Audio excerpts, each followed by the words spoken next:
அமைச்சர்களும் எம்எல்ஏக்களும் எப்பொழுதும் தொகுதிக்குள்ளே இருக்கணும்.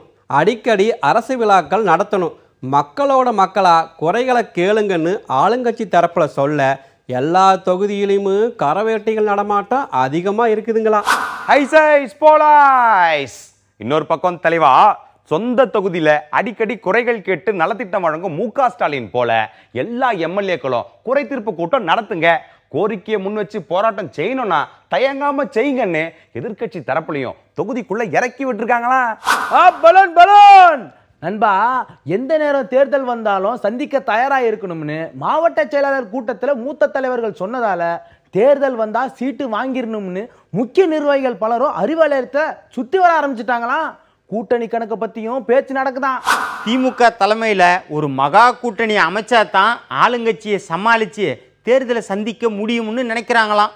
ஆனா இன்னொரு பக்கம் பாஜக முன்னிலையில மெகா கூட்டணி ஒன்று ரெடியா இருக்குதான்.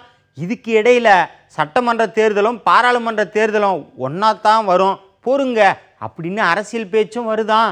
இதெல்லாம் நாங்களாவா சொல்லுறோம், வெளியில சொல்லிக்கிட்டாங்க.